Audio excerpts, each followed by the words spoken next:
Hello दोस्तों, नमस्कार। स्वागत है आप सभी का एक और शानदार वीडियो। यूपीएससी के इंटरव्यू चल रहे हैं, हम लगातार कवर कर रहे हैं। सर अब इंटरव्यू देके आए हैं, जानेंगे आज का सर का एक्सपीरियंस कैसा रहा इंटरव्यू का, साथ ही साथ इनकी स्ट्रेटजी और जर्नी के बारे में बात करेंगे। तो सर स्वागत है हमारे चैनल पर। तो आप पहले अपने बारे में बताइए, आपका नाम है कुछ। मेरा नाम विशाल गुप्त है। मैं 24 साल का हूँ। ये मेरा तीसरा अटैम्प्ट था। ओके। मेरा फर्स्ट मेंस था और फर्स्ट इंटरव्यू। आज का एक्सपीरियंस कैसा रहा? आज का एक्सपीरियंस बहुत अच्छा था। क्वेश्चंस मोस्टली डेव बेस्ड थे। राज शुक्ला सर का बोर्ड मिला था। ओके। तो डिस्कशन बहुत फ्रूटफुल था। कॉन्सेप्ट्स पे बात हो रही थी, फैक्चुअल्स नहीं थे उतने ज़्यादा। और डेप्थ से था तो मैं कंफर्टेबल भी फील कर रहा था ज़्यादा बोलने में। हाँ, तो डेप्थ से थोड़ा एक दो क्वेश्चन रिवील करेंगे, किस टाइप का था डेप्थ से? जैसे मैं लाइफस्टाइल ब्लॉगिंग करता हूँ, मैं यूट्यूब पे वीडियोस डालता हूँ। ओके। तो वो मेरे से पूछे कि आप क्यों डालते हो, क्या मतलब क्या मिलती है आपको, पैसे मिलते हैं या सेटिस्फेक्शन मिलती है, क्या पर्पज़ है।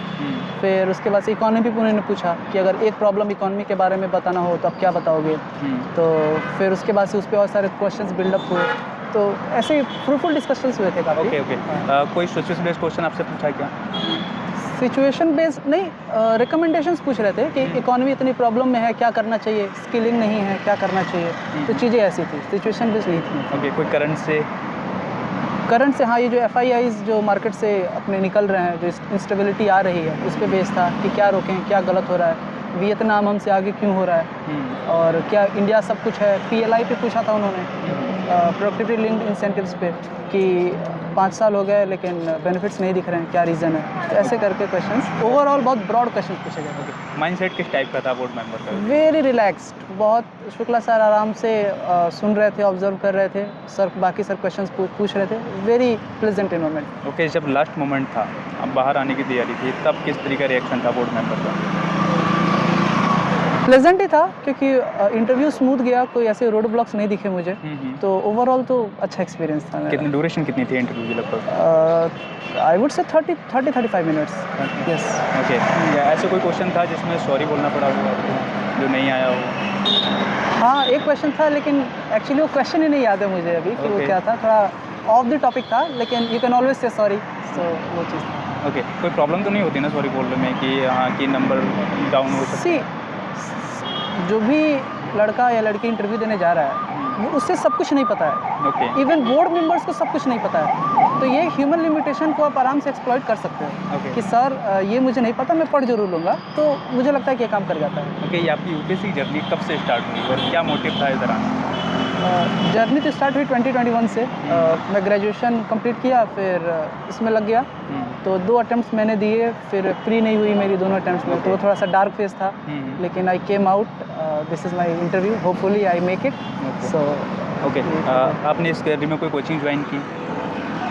कोचिंग तो मैंने ज्वाइन की, लेकिन मैं नाम नहीं लेना चाहूँगा। ओके। हाँ, कोचिंग तो मैंने ज्वाइन। जैसे आपने बताया आपके पिछले 2 अटेम्प्ट नहीं हुए थे, तो उनसे क्या एक्सपीरियंस लिया आपने कि ये मेरी मेजर गलती यहाँ पर हो रही थी, अब इस टाइम ये नहीं की? हाँ, आपको डेफिनेटली ये सीखना चाहिए कि जो आप मिस्टेक्स कर रहे हो, अगर आप उससे रिजल्ट्स नहीं आने के बाद भी आप उस पर काम नहीं कर रहे हो, तो वो आपकी गलती है।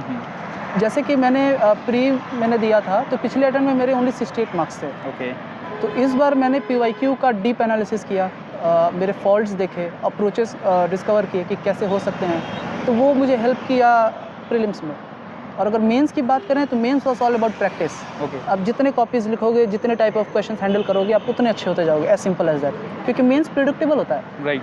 आपको पता है कि एक्चुअली कौन से क्वेश्चंस आने वाले हैं, स्पेसिफिकली ऑप्शनल्स। सो वो एक एरिया है कि आप अगर उसको मास्टर कर लो, प्रैक्टिस कर लो, डायग्राम्स, इन्फॉर्मेशन, एग्जाम्पल्स, ये चीज़ अगर आप डाल दो, तो आपके आंसर्स बहुत अच्छे हो जाएंगे। और एक्चुअली इंटरव्यू का वेट भी कम हो जाता है। ओके। क्योंकि आप ओके।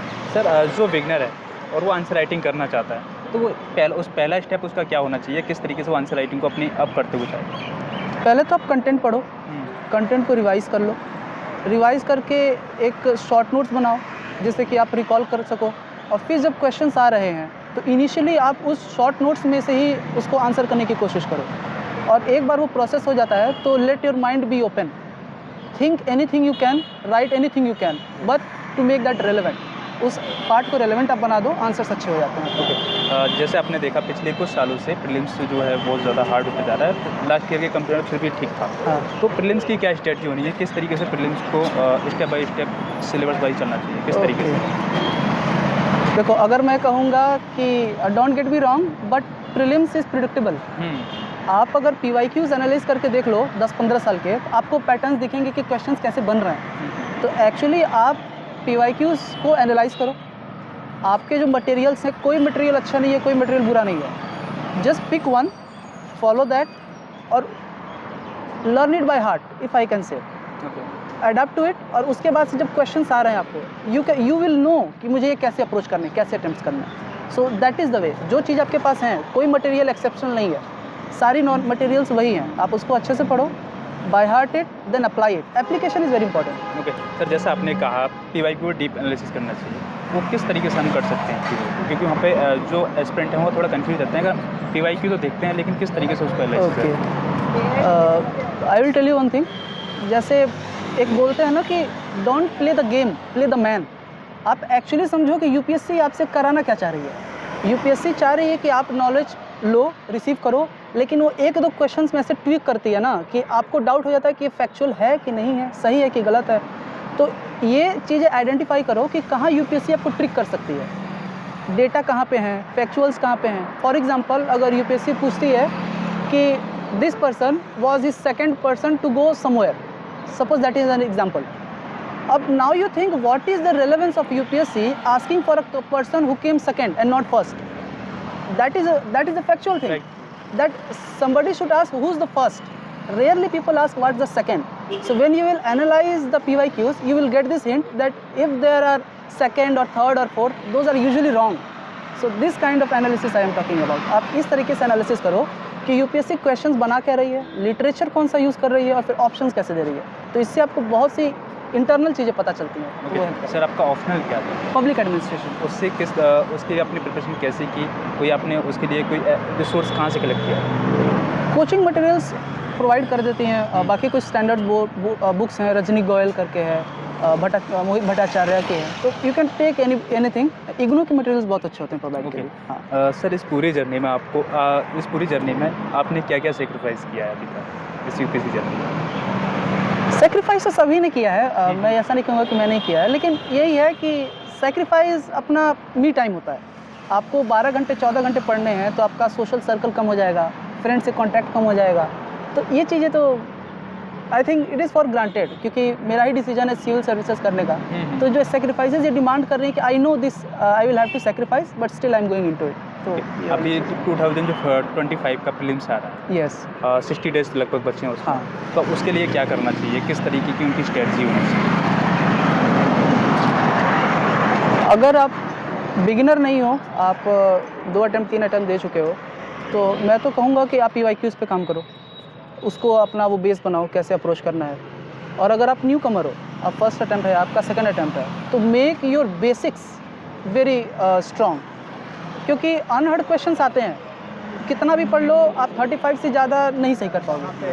टारगेट होना चाहिए कि उस 35 में मैं एटलीस्ट 30 सही कर लूँ।